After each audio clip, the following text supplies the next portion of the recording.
your terms of time, even though everything happens simultaneously. We're going to tell this story in linear fashion. In the ancient Orion systems, millions of your years ago, there was a world of great suppression, where the majority of the population were in many ways enslaved and ruled over by a troika of domineering individuals. There was a resistance movement to this that translates as the Black League, which is actually simply a reference to the idea of hiding in the shadows. They attempted to fight back, but since they were using fire to fight fire,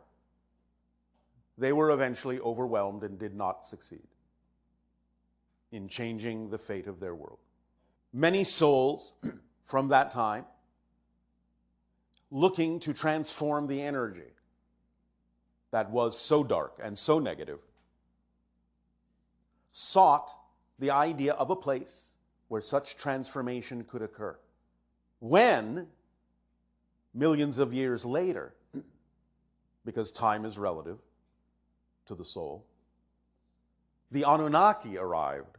on your world and through genetic manipulation began to create from the hominid that naturally evolved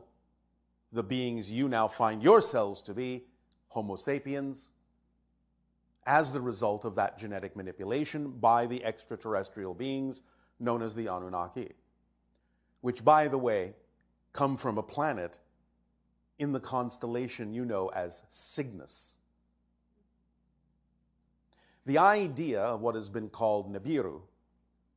was simply a way station in your solar system. It is not their origin point. Nevertheless, their world was compromised ecologically, and they were seeking to correct an imbalance by mining the substance you call gold. For in atomizing it and spreading it into the atmosphere, it would reflect solar radiation sufficiently to bring balance back into the climate changes that were severe and shifting on their world. And so they came to Earth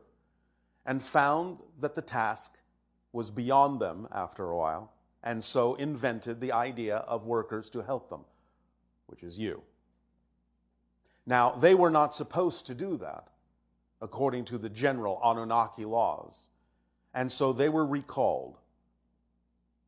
But the idea that they were then given was that they had, along with others, the task from that point forward of guiding humanity in its new sentiency, in its new expression of self, forward, so that you could grow, you could learn, despite the fact that they had included in your genetic makeup some things that didn't necessarily immediately allow you the same evolutionary path that they had taken, even though you were made in their image. Now, once the human form was created, the souls of Orion knew they had some place they could go,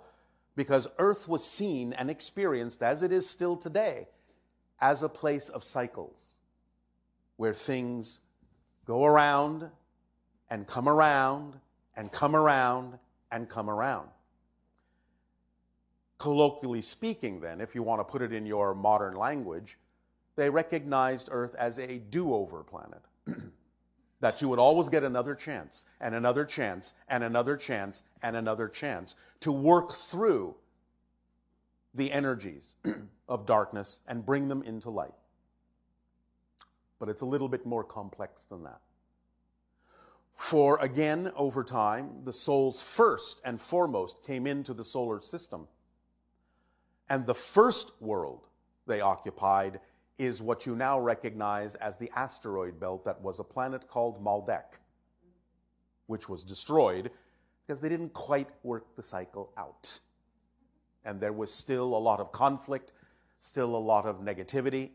and ultimately it destroyed the planet, turning it into your asteroid belt. Now, Many people did not understand that millions of years ago, not only Earth, but Mars and Maldek were habitable. Your sun, long ago, was slightly more massive than it is now, and slightly hotter, and had slightly higher gravitation, pulling the planets in a little bit closer into what you call the habitable or Goldilocks zone, as your scientists say. So all 3 planets were habitable at that time. And so the souls began first and foremost to incarnate into the evolutionary beings on Maldek, and as we said, that didn't necessarily turn out as they planned. Next, they went to Mars and began to create the idea of habitation there in the life forms that naturally evolved upon that planet. Eventually, again, not quite having worked everything out, they created a vibration that allowed for a giant asteroidal impact to blow off the atmosphere of the planet. Now, there are still some primitive life forms on that planet, which you will discover soon enough. But the idea then became that the Earth was the only planet left in the solar system, whereby they could once again start up the cycle after the Anunnaki had created Homo sapien, and they found a home here on your world in terms of soul incarnation from Orion. And the Homo sapien on your planet, after many different kinds of incarnational lifetimes, did allow itself to expand and explore the idea of creating civilizations that were similar to the galactic civilizations with whom they were interacting, and thus brought about some of the first and earliest civilizations on your planet, that which you call now in your faded memories the idea of Shamballa, the ideas of Lemuria or Mu, the ideas of Atlantis, or in its original name, Aztlan. The idea being that as these civilizations were formed, each had a specific relationship to the vibration of the earth in a very different way than what you experience now on your planet. The idea of the ancient Shamballa, in what you call the ancient Gobi Desert now, was actually a lush paradise at that time, and was formed as a center of learning, a center of spiritual growth, to aid and assist the Homo sapien in refining their vibration to a very high level. And they learned through these techniques of meditation and so forth, where this was first formed, many different ideas that were downloaded from higher levels, higher planes, what you may even call the idea of source or Akashic records. In that sense, they were a very learned society. But the idea also is that they knew things would change as they expanded out over the world. There were also other extraterrestrial infusions from time to time, what you may call interbreedings, and again the creation of certain genetic lines on your planet that would be for the purpose of aiding and assisting the Homo sapien in vibrationally connecting to its higher self. But being what it is, Earth goes through cycles, and there have been many of what you call cataclysms on the Earth that many times have wiped the slate almost clean of a variety of civilizations, to begin from a different point, to begin from a different perspective. And thus then also was Lemuria or Mu in the original language created once again by Homo sapiens. But this time you will find that they were slightly different, having now more of the genetic lines of different ancient alien societies. They were functioning in a very different way, telepathically, very, very intuitively connected to the earth. The idea being they had, in that sense, no real written language per se, except for a few simple symbols. But the idea is that they were highly telepathic, highly emotional, highly intuitive, very fundamentally natural in the same way that you now consider many of your animals to be, even though they are also intelligent in their own way. Lemurians or Muans in that sense were also slightly blue-tinged as representative of the idea of the extraterrestrial race to whom they were genetically connected. And once again, through the idea of many of the cataclysms that broke up some of the Southeast Asian land masses that formed the extension of the Asian continent into what you call the Pacific realm that was the area of Mu. As it broke up in that sense, many excursions were taken across the planet, many migrations were taken across the planet to create many other civilizations, some of which are the roots of some of the civilizations you are familiar with now. But one in particular would be what you call the American Indian or Native American or indigenous people societies of the North American continent and the African continent and so on and so forth, which progressed on to the area now in what you call your Atlantic Ocean, your southern part of what the area is that you now call the Caribbean area. That was the idea of the Atlantean area, that which now has land masses which are sunken under the ocean, which you now call the idea of the Bahamas and the Grand Bahama Banks and Cuba and part of what you call Florida and many of the submerged islands in that area altogether, being above the water in those times in what you call your last ice age, presented the land mass that was the seat of government of the Atlantean civilization. And again, there was trade with what you call the Asian and now Eurasian and European continents and the South American areas.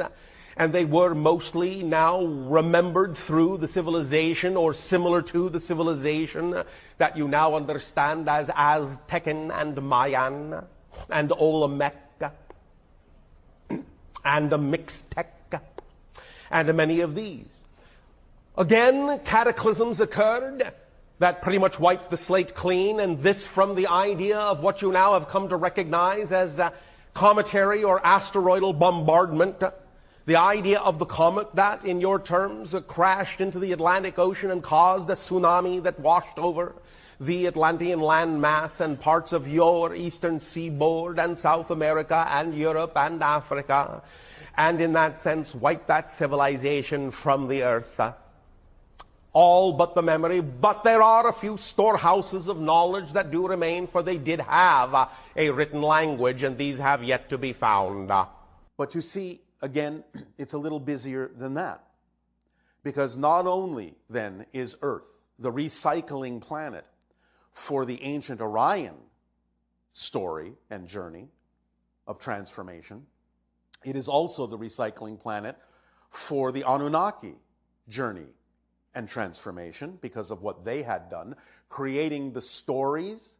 of the fallen angels in your scriptures. These were the Anunnaki who had done what they shouldn't have done according to their own laws and were tasked with the idea then of guiding humans through the idea of their beginnings, of their journey on earth.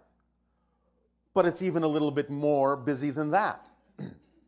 For you see, not only then do you have the idea of the ancient Orion recycling, the Anunnaki recycling, you have the Maldek recycling, the Martian recycling on Earth, and then when you have the parallel reality Earth that destroyed itself, creating the Greys, who came through to use your DNA to create us hybrids to allow their culture to continue, you have that particular journey of recycling and transformation as well going on Earth, playing itself out, all of these things coming together, playing themselves out on Earth, again through various cycles of build-up and destruction, build-up and destruction, build-up and destruction, from Lemuria to Atlantis to the ideas you express as your world wars. These are all recapitulations of the combination of all these things playing out, overlapping, all these stories and all these journeys of transformation going on right here in the grand central station of recycling, Earth. But now, with all of this coming together, all coming to a head, all coming to a point in the cycles that are occurring on your planet now, is the great opportunity beginning in your year of 2020 to really begin to break the chains of the old cycles and transform the ancient energy from darkness to light, allowing each and every one of you who walk that path and absorb and accept and allow that energy of transformation in to become the angels of Orion and end the cycle and begin a new one of prosperity and peace and beauty and creativity and love that will expand into the Earth becoming the 6th hybrid race, and then blend with the others to become the 7th, that will allow for a radiant energy of light to go out into the cosmos and allow Earth to become a stable beacon of energy, rather than one that recycles itself over and over and over again. So this is the birth, not only of a different Earth, but of an entirely new chapter in the idea of what Earth represents to the rest of the galaxy and the cosmos, in terms of the kind of energy it can begin to radiate to act as a stabilizing beacon for many other beings who may then ultimately have their own journeys of recycling, their own transformations to experience and partake in, and then looking to Earth to shine, even as you now look to the brightest star in the sky of Sirius, to act as a beacon to guide you into your higher selves, your better selves, to become truly fully realized and allow all the genetic markers within you from ancient times to finally open up, to allow you to express the fullness of your being and to allow you to become a member of the Interstellar Alliance in full form, that becomes a beacon, a bright shining star in the sky for millions of years to come. Does that sound like a good story? All right.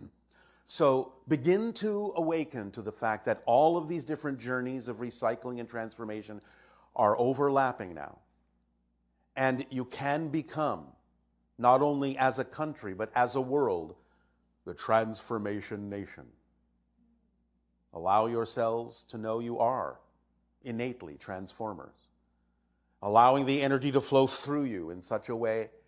that as you then add the vibration of love and light to it, can allow it to turn into eternal light, eternal guidance, and eternal beacon that others can also allow into themselves to ignite the spark of awareness within them. We thank you all for choosing to be strong enough to play these roles, for knowing that Earth was an exciting place to be at this time, and for partaking in this journey of transformation, in this glorious transformative story. You are potentially very, very, very powerful. And in your transformation, others will see that even though all of these journeys have overlapped on your world, with all of the story that they have brought with them of oppression and negativity and darkness from so many different directions, they still knew that because of the cyclic nature of your reality, that they would have a chance again and again and again and again to bring it to this point. And now you are at this point. We thank you for allowing us to share this story and multitude of stories that you contain with you at this time. So when you look in a mirror, do not just see the idea of a single Earth human, but millions upon billions of individuals amalgamated within each of you, each telling their own stories, bringing them to this world to transform them, ultimately through those that live today. You have inherited, you are the heirs of this legacy.